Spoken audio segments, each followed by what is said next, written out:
ముందుగా స్టవ్ వెలిగించుకొని ప్యాన్లో ఒక 3 టేబుల్ స్పూన్ దాకా నెయ్యి వేసుకోవాలి. మనము తురుముకున్న క్యారెట్ని ఇలా నేతిలో బాగా ఫ్రై చేసుకోవాలి. ఇలా నేతిలో క్యారెట్ బాగా ఉడకాలండి. ఇలా మీడియం ఫ్లేమ్లో పెట్టుకుంటూ ఇలా కలుపుతూ మనము బాగా ఉడికించుకోవాలి. క్యారెట్లో నీళ్ళు వస్తుంది. నీళ్ళంతా ఇమిరిపోయినాక కొద్దిగా పాలు పోసుకొని పాలతోనే క్యారెట్ ఉడికించుకోవాలి.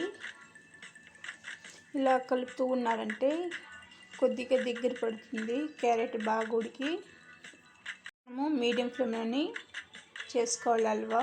అప్పుడే చక్కగా టేస్టీగా వస్తుంది. మీకు కావాలంటే ఫుడ్ కలర్ వేసుకోవచ్చు. నేనైతే వేయట్లేదు. ఇలా పాలు పోసుకొని బాగా ఉడికించుకోవాలి. పాలంతా ఏమిరిపోయి చూడండి క్యారెట్ అయితే బాగా ఉడికింది. ఇలా దగ్గరికి పడిన తర్వాత మనము చక్కెర అయినా బెల్లమైనా వేసుకోవచ్చు. మనము బెల్లము కరిగించి వడగట్టుకొని వేసుకోవాలి. అదే చక్కెర అయితే 1/2 కప్ దాకా వేసుకున్నాను. ఇలా వేసుకొని అంతా ఒకసారి ఇలా కలిపేసుకోవాలి. చక్కెర అంతా బాగా పూర్తిగా కరిగిపోయి కొద్దిగా దగ్గర వచ్చినప్పుడు మనము నెయ్యి అనేది కొద్దిగా వేసేసుకోవాలి. కొద్దిగా ఇలాచీ పౌడర్ వేసుకోవాలి. ఇలాచీ ఫ్లేవరు చాలా బాగుంటుంది క్యారెట్కి.